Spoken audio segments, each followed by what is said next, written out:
Thanks for watching our video today. We're just going to go over some of the mechanics of high school wrestling officials. We start a match with two wrestlers on their appropriate colors. They shake hands. As I come into the middle, I want to start myself in between them so I can avoid any type of rolling start. So I get my foot in between and I get my hand ready to start the match with the whistle. And we move backwards. Okay, stop. You guys don't want to have the whistle. Good? Now notice what I've done here. As I move in, I move back, and I'm moving back into a position so I can see their whole bodies and I can see the whole action that's going on. So as they're wrestling, now we're going to wrestle live. Now we're wrestle kind of a shadow a little bit, and I'm going to talk about position and why I've already moved back down into a position over here. So go ahead and wrestle a little bit. Okay, now as they're wrestling, my goal is to try to stay in between them so I can see through them. And I want to be as close to this line as possible and work the line.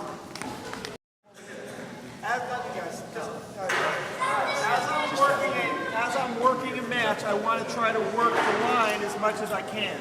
I want to keep the center of the mat available for the wrestlers, and I want to keep this part of the mat for me, so as they're circling as much as you can. You can't always do this, but ideally I want to be working the edge of the line. Okay? So, again, we start the match. In between, we come in, a whistle, and we start moving back, and then circle the direction, so I can continue to stay in between them. Move over to the edge. Okay. As we have wrestlers working the edge, it is important that I straddle the line. I need to be able to focus on what they're doing out of bounds. It'll be very hard for me to see if they're out of bounds from this angle, or even this angle. It's going to be harder for me to see exactly where his feet end up or go from there. So, if I can straddle the line, and now he makes a shot on the edge of the mat, I can see where his feet are the whole time, whether if it's coming close, go ahead and slide a little bit further out. If I'm working on an edge call right here, if I'm over here, it's going to be harder for me to see, or even if I'm over here, it's going to be a more difficult angle for me to realize whether he's in or out, especially on a mat that doesn't have a line. But if I'm straddling the line, I can see clearly where his toes are at that point. Okay, let's come up. Again, he takes a shot, I'm straddling the line, I can determine whether I think he's in bounds or out of bounds. Blow the whistle, blow and call him out of bounds. Now it's always important when we do signal those situations that we signal our points before we move them out. So if he shoots a takedown right here, two takedown green, out, and then we go and put red down. Okay? So now that we have him down, Red's going to go into a referee's position. In referee's position, I have a couple of things I have to do as an official. I have to make sure that he's set, and then I'm going to bring the top guy down. So it's not a question, it's not a request. It is when we tell them to set, they need to stop. So I set the bottom man, set. Can we pause? So I tell the bottom man to set position, so set, and I instruct the top man to come on. So the top man comes on, and before I blow my whistle, I tell him to set. We go set, and then we have a brief pause, and we blow stop. You don't have to know. I blow my whistle. Now, my position that I like to start from in this one is I don't want to be directly in front of him because I can't see if he's touching or banging up or jamming up in between.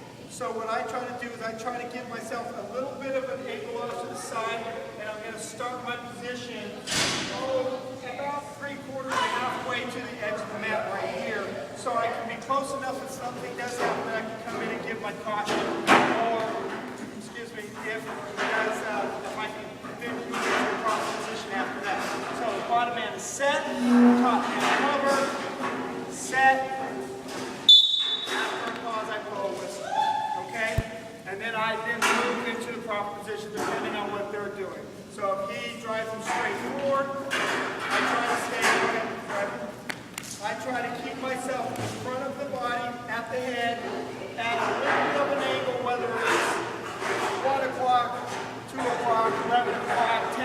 that range. That way I can see what's going on behind, but I also have a head angle of what's going on up here. Okay? So that's the referee's position where I like. Okay, now, when we have a guy on his back, it's important for me to get in the proper position because I have to get down and look. Now, I don't want to start to count. I don't want to count from up here on my feet. I want to get down so I can see the whole action. So I want to be somewhere near the head if possible, and it should be possible about 80 to 90% of the time. I should be looking through the head. I want to keep my head down. I have to look to see if any part of this body or back is down, whether from the shoulders all the way down to the scapular area, for 2 seconds. But I also have to count near fall at the same time. So I'm down here with a signal of my hand if possible and a verbal. 1, 2, 3, 4, 5. I've got to a 5 count. I have 3 on my hip, and I'm waiting to give it. I will not give the 3 near fall until he gets off his back and back to a position of that he can defend himself when I come up with 3 near fall. Okay. If he takes him over his back, and we do not get to 5 count, again we're down here looking. We got 1, 2, 3, and he gets back up. I have now 2 near fall because he now can defend himself.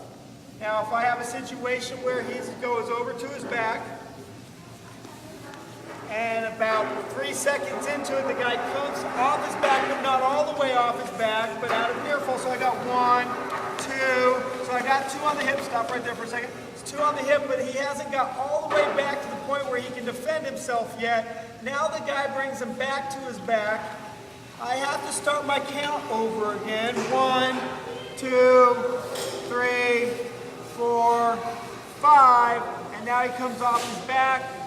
He doesn't get 2 near fall and 3 near fall in that situation. He only gets the 3 near fall for holding him for the 5 seconds because the guy on bottom never got back to a defendable base. Okay? All right, now we're looking for a fall. Even though we're looking for one with a near fall, now we're going to attack a fall. And I count, and let's say I've got to my 3 near fall. I have a visual, and it's not we're not counting out loud for a fall unless we're counting near fall. So it's a 2-second count within your head, and slap the mat and blow your whistle. Right in the guy's ear is nice. No, but seriously, we look for the fall, slap the mat. And now we've got a fall, and then we come up and in the match procedures, which we'll do in a few seconds. Looking for potential dangers, and as we talked about earlier, we want to be in a position if they're on the mat. But I want to be back enough so I can see the whole action. If I'm up here too close, I'm only seeing a little bit of the action. So I step myself up, but I start to notice that maybe he's getting that arm up a little bit higher than I want. And before it comes illegal, if I can stop it from potentially dangerous, I would like to do that without penalizing anybody. So I start moving myself into position. I'm realizing that we have a potentially dangerous situation, so I might stop with a potentially dangerous signal and stop the situation at that point. We want to make sure that everything stays within the legal bounds of the rules and make sure the wrestlers are protected. Okay? Okay, now we have a position where we have a potential situation where we might be counting near fall, we might not be. Even though he's in the 45-degree position, we have to look and make sure, because now that the line is in this year, we have to make sure that he's got 2 parts of his scapula in, or shoulders to the scapula in, and in this situation he does not, he only has this one. So I would not be counting near fall in this situation.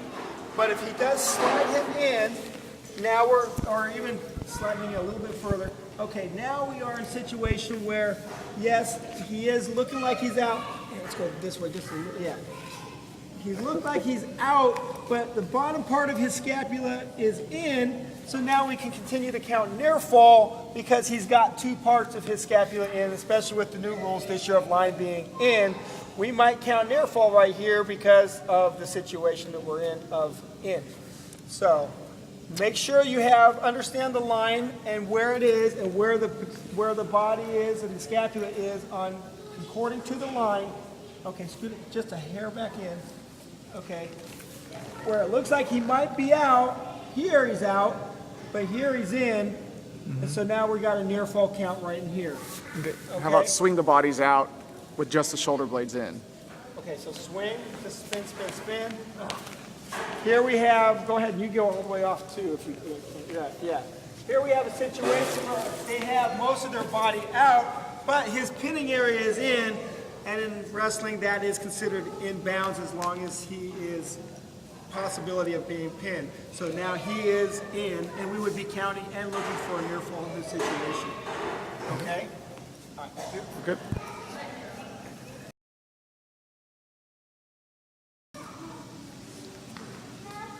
The other things I want to iterate in this video today is signaling. So when we do signal a call, we want to make sure our calls get up high in the air for two takedown. Okay? We have an escape. I got one red escape or neutral. And I get them up there and I hold them, but we're not going one here.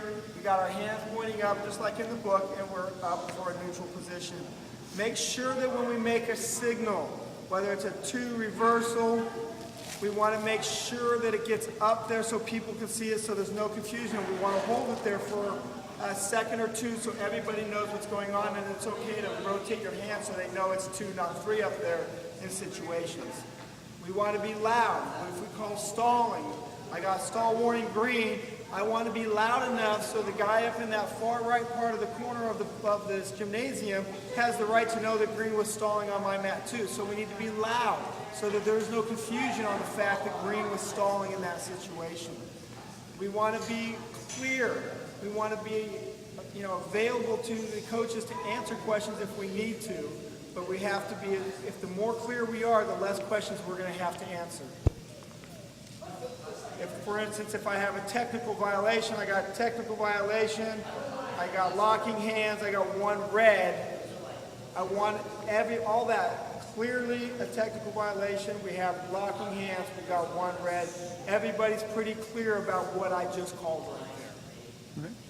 I'd ask you if you have questions, but it doesn't make a difference.